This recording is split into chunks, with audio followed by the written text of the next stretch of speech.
Hello, Assalamu alaikum and welcome back to my channel, and today is again 26th episode and this is the second part of the story which named as लंबे बालों वाली लड़की।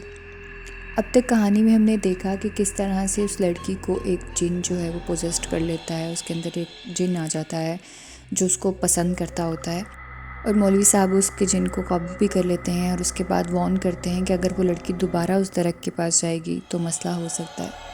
किस तरह से वो जिन उसको ग्रैब करके दोबारा उस दरख्त के पास ले गया और सदफ की एक गलती दोबारा से उसको उसी ज़िंदगी पर दोबारा वापस ले गई।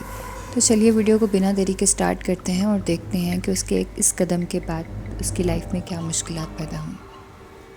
जब किसी ने मेरा नाम पुकारा तो मैं एकदम डर सी गई और मैंने जब कुछ होश संभाला तब तक बहुत देर हो चुकी थी। वो शैतानी जिन दोबारा से मेरे जिस्म पर कब्ज़ा कर चुका था। उसके बाद मेरी दोस्तों ने पीछे मुड़कर देखा और कहा कि क्या हो गया है, तुम रुक क्यों गई हो। लेकिन इस बार सब कुछ बदल गया था। वो मेरे जिस्म में दाखिल तो हो गया था मगर इस बार उसने अपना आप लोगों पर ज़ाहिर नहीं किया था। मैं बिल्कुल नॉर्मल थी, ठीक से सबसे बातें कर रही थी, खा पी रही थी, सो रही थी, बल्कि बहुत खुश थी। लेकिन जब कोई मेरे पास नहीं होता, मैं अकेली होती, तब वो जिन मुझ पर अपना आप ज़ाहिर करता, मुझे तरह तरह की अज़ियतें पहुंचाता, तकलीफ़ देता। उसने मुझसे कहा, तुम्हारी वजह से मैंने उन कितने अरसे की कैद बर्दाश्त की है, लेकिन अब तुम्हारी बारी है। अब तुम देखना कैसे तुम्हारी ज़िंदगी जहन्नुम बना देता मैं, और तुम किसी से कुछ कह भी नहीं पाओगी। मुझे डर तो बहुत लगता था, लेकिन मैंने हिम्मत करके उससे पूछ ही लिया कि आखिर तुम मेरे साथ ये सब क्यों कर रहे हो। मैंने क्या बिगाड़ा है तुम्हारा, मैं तो तुम्हें जानती तक नहीं। तो उस जिन ने जो कहा मैं सुनकर हैरत में मुब्तला हो गई। उसने मुझसे कहा कि मैं तुम्हारे बचपन से तुम्हें पसंद करता हूँ। जब तुम छोटी सी थी, तुम स्कूल में पढ़ती थी और उस दरख्त के पास आकर अक्सर झूला झूलती थी। तब जब तुम गिरी थी और तुम्हारे साथ मामलात शुरू हुए थे, तो वो मैं ही था जो तुम्हें तब से अब तक पसंद करता आ रहा हूँ। मेरा मकसद तुम्हें नुकसान पहुँचाना बिल्कुल नहीं था, लेकिन तुमने मुझे तकलीफ़ पहुँचाई है, मुझ पर दम करवाया, मुझे कैद करवाया। तुम्हारे उस दिन वापस दरख्त के पास जाने से मैं आज़ाद हो गया। वो तुम्हारी गलती थी, लेकिन मेरी ज़िंदगी बच गई। ये सब बातें करके वो गायब हो गया। मैं बहुत चुप चुप रहने लगी थी और डरी हुई थी, लेकिन अपने घर वालों के सामने कभी भी कुछ नहीं कहती थी, ना कुछ जाहिर होने देती थी, ताकि मेरे घर वाले परेशान ना हों।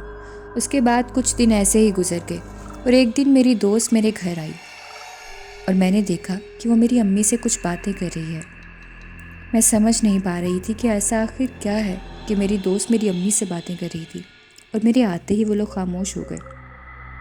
खैर, उसके जाने के बाद मेरी अम्मी ने बताया कि इस तरह से मेरी दोस्त अपने भाई का रिश्ता लेकर आई थी मेरे लिए। मैं बहुत हैरान हो गई, क्योंकि आज से पहले उसने ऐसी कोई बात नहीं की थी। फिर उसने उस रात मुझे फ़ोन किया। उसने मुझसे मेरी मर्ज़ी पूछी तो मैंने कहा कि तुमने पहले तो मुझे कुछ नहीं बताया ऐसा। तो वह कहने लगी कि यार, मैं तो तुम्हें शुरू से अपनी भाभी बनाना चाहती थी, मगर मुझे भाई की चॉइस का नहीं पता था, इसलिए कभी कोई बात नहीं की। लेकिन अब भाई ने ख़ुद मुझसे इस रिश्ते के लिए कहा है, क्योंकि उन्होंने तुमको पसंद कर लिया है और मेरी अम्मी को भी तुम पसंद हो। मैंने कहा कि अगर मेरी अम्मी को रिश्ता पसंद है तो मुझे एतराज़ नहीं। ऐसे झटपट हमारी मंगनी हो गई और शादी की डेट भी फिक्स हो गई। जैसे मेरा रिश्ता पक्का हो गया तो वो जिन ये सब बर्दाश्त नहीं कर पा रहा था। उसने मुझे बहुत डराया और मारा भी, अगर मैंने कहा कि मैं इतना अच्छा रिश्ता तोड़कर अपने माँ बाप को परेशान नहीं कर सकती। सब बहुत खुश थे, सब शादी में इतना मसरूफ़ थे कि किसी ने मेरी हालत पर ध्यान ही नहीं दिया कि मैं ठीक हूँ या नहीं। अल्लाह अल्लाह करके मेरी शादी का दिन भी आ गया।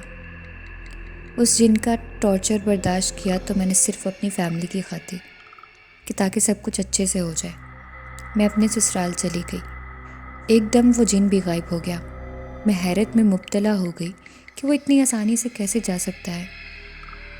पर फिर भी मैंने खुदा का शुक्र अदा किया कि वो आखिरकार मेरी जान छोड़कर चला ही गया। पर यह खुशी कुछ दिन की ही थी। एक दिन मैं अपने कमरे में बैठी हुई थी कि अचानक मेरे रूम की लाइट ऑफ हो गई। मुझे कुछ दिखाई नहीं दे रहा था, सिर्फ सुनाई दे रहा था, और वो आवाज़ मैं पहचान गई थी, उस जिन की ही थी। उसने कहा कि तुम्हें क्या लगता है मैं चला गया हूँ?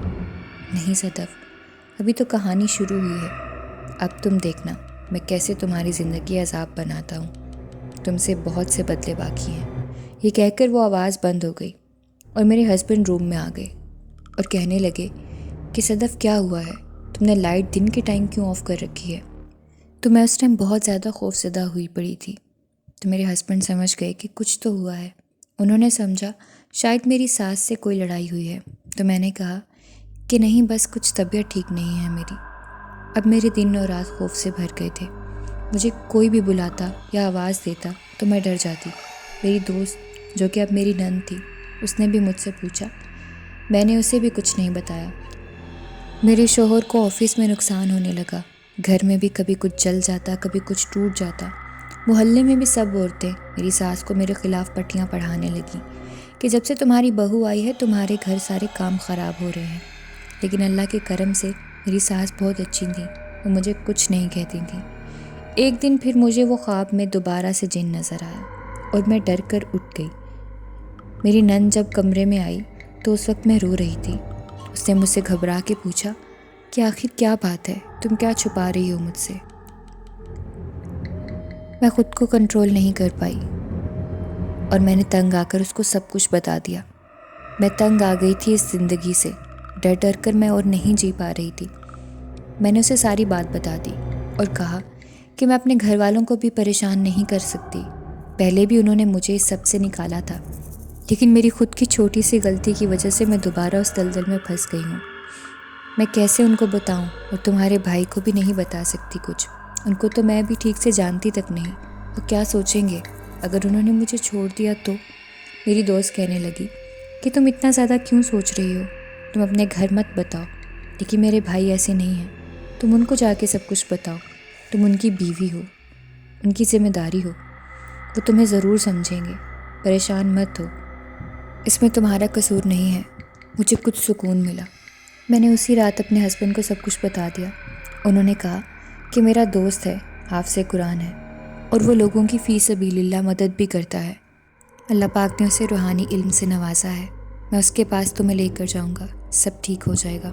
میں نے ان کو منع کیا کہ یہ بات میرے گھر والوں کو اور اپنی امی کو مت بتائیے گا، تو وہ مان گئے. ہم اگلے دن ان کے دوست کے ہاں گئے. ان پر اللہ کا خاص کرم تھا. انہوں نے اس جن کو بہت سمجھایا کہ اگر تمہیں جان پیاری ہے تو یہاں سے چلا جا، مگر اس نے کہا کہ میں تمہیں چھوڑ کر کبھی نہیں جاؤں گا، جو مرضی ہو جائے. پھر انہوں نے اللہ کے کلام کی مدد سے اس جن کو جلا دیا اور پھر جا کر میں اس کی قید سے آزاد ہوئی. اللہ نے بہت کرم کیا اور میرے گھر والوں کو بھی کچھ نہیں پتہ چل سکا، نہ میری ساس کو. اور یہ سب میرے شوہر کی مدد سے ہی ممکن ہو سکا. اللہ پاک ہم سب کو جنات سے محفوظ رکھے، آمین. So that was the complete video. I hope آپ کو کہانی کا اینڈ پسند آیا ہوگا. اگر آپ کو میری ویڈیو اچھی لگی اور آپ اس طرح کی مزید ویڈیوز دیکھنا چاہتے ہیں، go and subscribe my channel and hit the bell icon for more such videos. ملتے ہیں نئی ویڈیو میں نئی کہانی کے ساتھ. تب تک مجھے دیں اجازت. اپنا رکھیں خیال. اللہ حافظ.